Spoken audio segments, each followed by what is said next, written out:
स्वागत है दोस्तों, एक बार फिर से हमारे यूट्यूब चैनल पर। दोस्तों, आज हम कक्षा 9वीं विज्ञान में अध्याय 6 जो हैं, वहाँ के जो आपकी वार्षिक परीक्षा के लिए महत्वपूर्ण प्रश्न हैं, उन प्रश्नों को इस वीडियो में कवर करेंगे।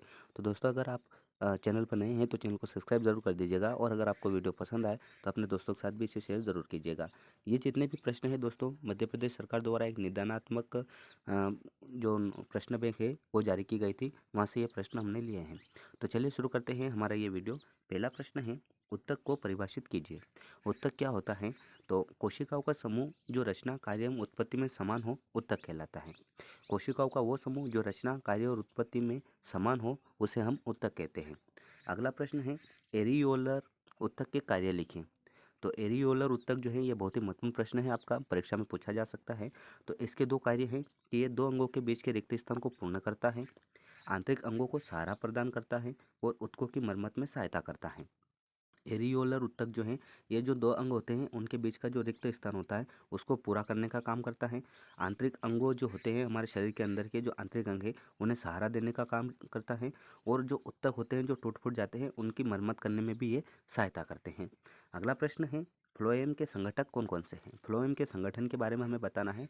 तो फ्लोएम जो है, इसके 5 अवयव होते हैं।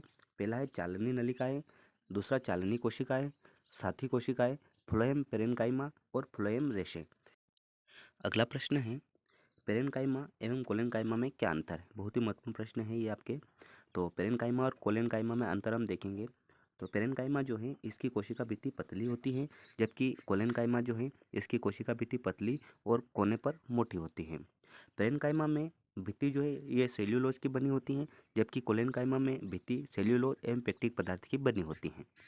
अगला प्रश्न, स्टोमेटा के दो प्रमुख कार्य लिखिए। तो स्टोमेटा जो है, ये गैसों के आदान प्रदान में सहायक होते हैं, और वाष्पोत्सर्जन जो है उसकी क्रिया में भी ये सहायता करते हैं। अब हमारे पास आते हैं लघु उत्तरीय प्रश्न, जो कि 3 अंकों के प्रश्न होते हैं।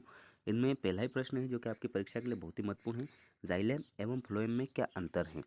तो जाइलम एवं फ्लोएम में हम अंतर देखेंगे दोस्तों। उससे पहले ये प्रश्न आपके लिए बहुत ही महत्वपूर्ण है, आप इसको अपने नोटबुक में भी नोट कर सकते हो, और इसको ज़रूर याद करने की कोशिश कीजिएगा, क्योंकि ये परीक्षा में ज़रूर पूछा जाएगा। तो जाइलम जो होता है, यह जल एवं खनिज लवणों का संवहन करता है, जबकि फ्लोएम जो है ये पोषक पदार्थों का संवहन करता है। जाइलम क्या करता है? जल और खनिज लवण जो है उनका संवहन करता है, जबकि फ्लोएम जो है ये जो भोज्य पदार्थ होते हैं उनका संवहन करता है। जाइलम द्वारा संवहन क्रिया नीचे से ऊपर की ओर जाती है, जबकि फ्लोएम में जो संवहन क्रिया है वो ऊपर से नीचे की ओर आती है। जाइलम निर्जीव ऊतक है, जबकि फ्लोएम जो है यह सजीव ऊतक है। अगला प्रश्न देखते हैं। तो हृदयक पेशी के 3 लक्षण बताइए। हृदयक पेशी जो है उसके 3 लक्षण बताना है। तो पहला लक्षण हो जाएगा, हृदय की पेशी अनैच्छिक पेशियों से बना होता है। हृदय की जो पेशी होती हैं ये अनैच्छिक पेशियों से बना होता है, और पूरे जीवन लयबद्ध संकुचन एवं प्रसरण करते हैं। कोशिकाएं बेलनाकार एवं केंद्रक व शाखायुक्त होते हैं। इनकी जो कोशिकाएं होती है बेलन के आकार की और केंद्रक शाखायुक्त होते हैं। अगला प्रश्न है, पौधों में वाष्पोत्सर्जन से क्या लाभ हैं? तो पौधों में जो वाष्पोत्सर्जन की क्रिया होती है उससे क्या लाभ होते हैं? तो पहला लाभ हो जाएगा, जल के संवहन में भूमिका निभाता है। उससे वातावरण में नमी बनी रहती है। जो पौधे वाष्पोत्सर्जन करते हैं उससे वातावरण में नमी बनी रहती है, और अतिरिक्त जल को बाहर निकालने में सहायता करता है। अगला प्रश्न जो है ये बहुत ही महत्वपूर्ण प्रश्न है, सरल एवं जटिल उत्तक में क्या अंतर है? सरल एवं जटिल उत्तक में हमें अंतर बताना है। तो ये हो जाएगा, सरल उत्तक जो है ये जो है एक तरह की कोशिकाओं का बना होता है, जबकि जटिल ऊतक जो है ये एक से अधिक प्रकार की कोशिकाओं का बना होता है। सरल ऊतक एक समान कार्य करते हैं, जबकि जटिल ऊतक जो है ये एक से अधिक प्रकार के कार्य करते रहते हैं। अब है हमारे पास दीर्घोत्तरीय प्रश्न, जो कि 4 अंकों में पूछे जाते हैं। इससे संबंधित पहला प्रश्न है, बहुकोशिकीय जीवों में ऊतक की क्या भूमिका है? जो बहुकोशिका वाले जीव होते हैं उनमें ऊतक क्या काम करते हैं? तो इसका उत्तर हो जाएगा, बहुकोशिकीय जीवों में लाखों कोशिकाएं होती हैं, जो परस्पर मिलकर ऊतकों के रूप में विशेष कार्यों को संपन्न करती है। बहुकोशिकीय जीव जो होते हैं उसमें लाखों कोशिकाएं होती हैं, जो आपस में मिलकर ऊतक के रूप में काम करती हैं। मनुष्यों तथा पशु पक्षियों में पेशी ऊतकों के द्वारा चलन एवं गति होती है। मनुष्यों और पशु पक्षियों में क्या होता है? पेशी ऊतक जो होते हैं उनके द्वारा चलने की गति होती है। तंत्रिका ऊतक संवेगों का वहन करता है। रक्त, ऑक्सीजन, भोजन, हार्मोन्स तथा अपशिष्ट पदार्थों का वहन करता है।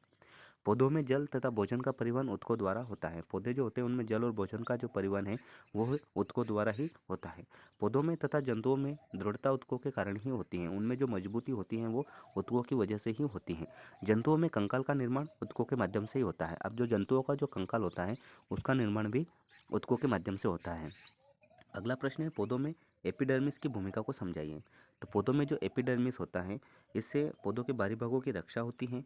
यह परजीवी कवक के प्रवेश से पौधों की रक्षा करता है। जो परजीवी कवक होते हैं जो पौधों को नुकसान पहुंचा सकते हैं, ऐसे को वो पौधों के अंदर प्रवेश करने से रोकता है। यह जल हानि को रोकने में भी सहायक करता है। और एपिडर्मिस की सतह पर स्टोमेटा पाए जाते हैं जो गैसों के आदान प्रदान में भी सहायता करते हैं।